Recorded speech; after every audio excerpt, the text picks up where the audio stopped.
I'm Matt Cito. I'm a teacher, father, professional fishing guide, and passionate home chef.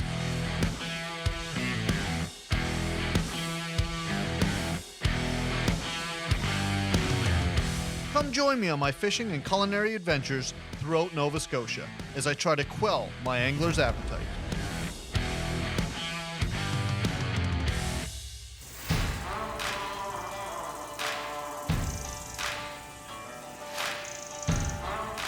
The trout and river fishing has slowed down considerably by mid-summer due to warm temperatures and low water, so it's a great chance to switch gears and really focus on some of our few warm water species.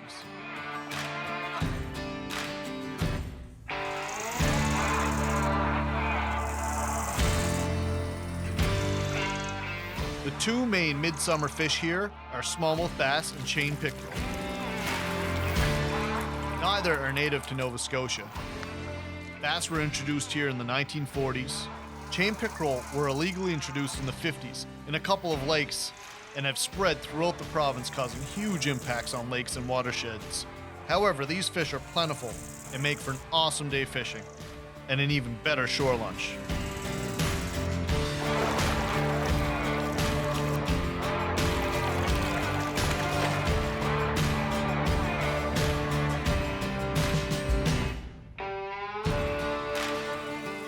If I could make them all go away, I would. I can't make them all go away, but I can make lunch. There's a lot to dislike about chain pickerel.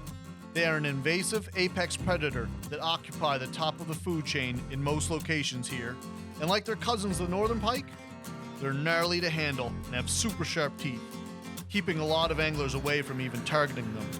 For me, it's like making lemonade out of lemons. These fish are an excellent sport fish opportunity, and there's nothing else like them here. They absolutely hammer lures, flies, and just about anything that moves, and really are one of my favorite fish to chase.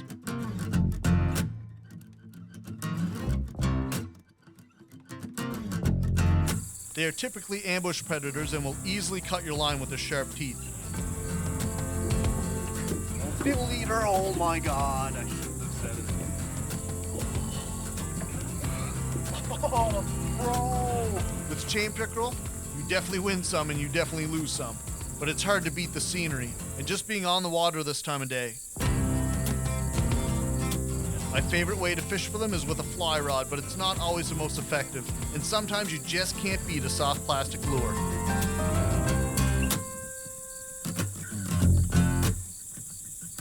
We didn't get a chance to cook our fish tonight as we opted for fishing over eating. But the pickerel in the cooler will make a great tailgate lunch tomorrow.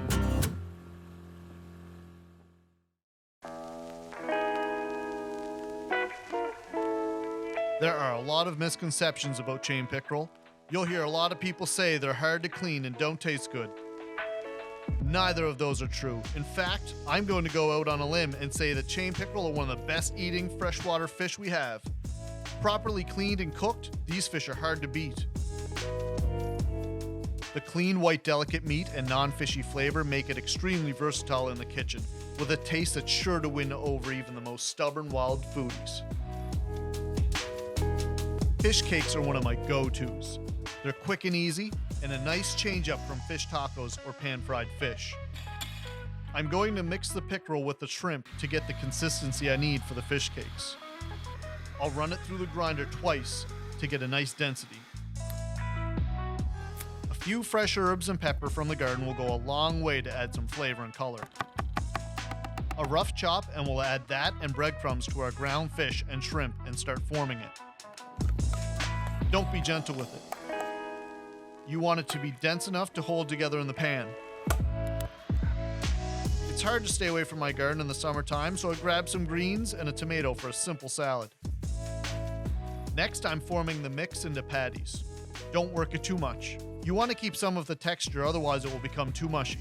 I'm coating both sides in breadcrumbs and making sure they're worked in well. While the pan heats up, I give the salad a rough chop along with some lemon for the dressing and fish cake sauce. These will take about 2 to 3 minutes aside. Keep an eye on them, they'll burn quickly. You can really smell the fish and fresh herbs cooking now, and those breadcrumbs are getting nice and crispy.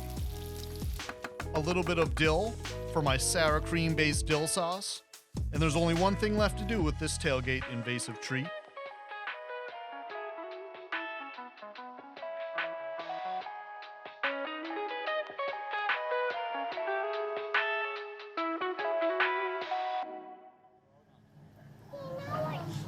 What next should we pick? Should we pick some peas for it?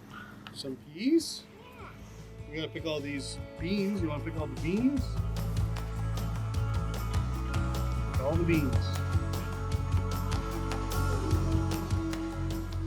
My family and I rely heavily on my gardens in the summer. There's always something blooming, always something fresh to eat. Did you get one, Gemma? And with so much variety, the work never stops. This one's really pretty crispy. Alright. And then the whole thing. Luckily, I have 3 helpers to make the work and the veggies go faster. Plus, it's hard to find help that will work for peas.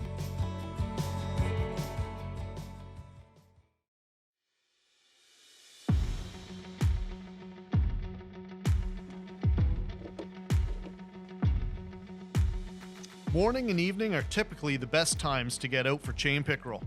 That's not to say that you can't have great fishing all day. You just have better odds and probably more fish in those hours of low light and low temperature. Although usually aggressive, these fish can sometimes be super selective, following right behind a lure or fly but never biting it. Oh, he's behind it again. Oh. Sometimes going to a weedless setup will really increase your odds, as you can cast back into weed patches and deep cover where these predators like to hide. In there somewhere. You are in there somewhere. Oh, oh, he's coming. He bumped it. He took a swipe at it. Oh, if he's still there. This is a big, smart fish. This one's smart. The big ones are smart. Rip it across the surface, see if that brings him up. Oh no. Get out. Oh, he's not that big.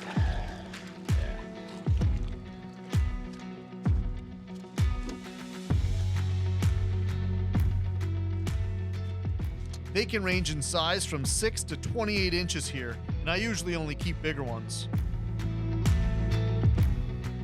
Not because I want to help their chances, more because the little ones take longer to clean. These ones will be perfect for our shore lunch though.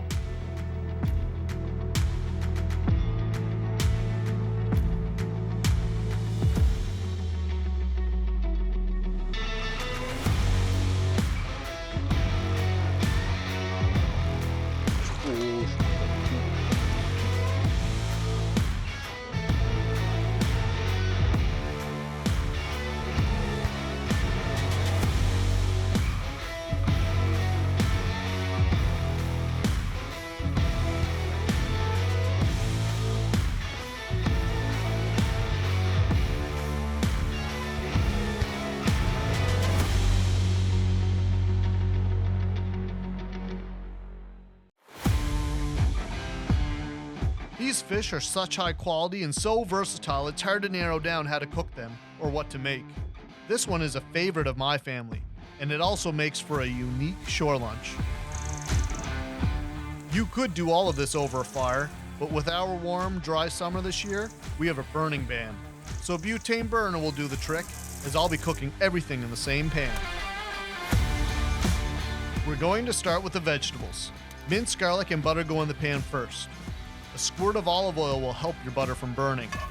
Then, add the green beans from my garden. We want to keep them pretty crisp, so they won't take long at all. You don't need to be super neat when wrapping the pickerel in the prosciutto. Just roll and cover it. Once it starts to cook, it will hold together much better. After the green beans were done, I did a quick saute with some kale as well. It will add a nice contrasting taste to the plate. Then the fish goes in. It really won't take that long. Basically, once the prosciutto is crispy on both sides, it's finished. And believe me, you'll know when it's getting close. It becomes hard to ignore that unmistakable smell of the prosciutto.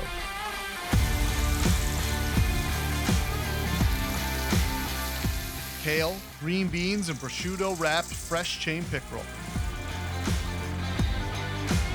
I'd say this is a pretty good looking shore lunch, but we're not done yet. I'm going to deglaze my pan with some white wine, add some cream and Dijon mustard for a quick sauce that will round out this dish with a little creamy acidic punch that is sure to quell any angler's appetite.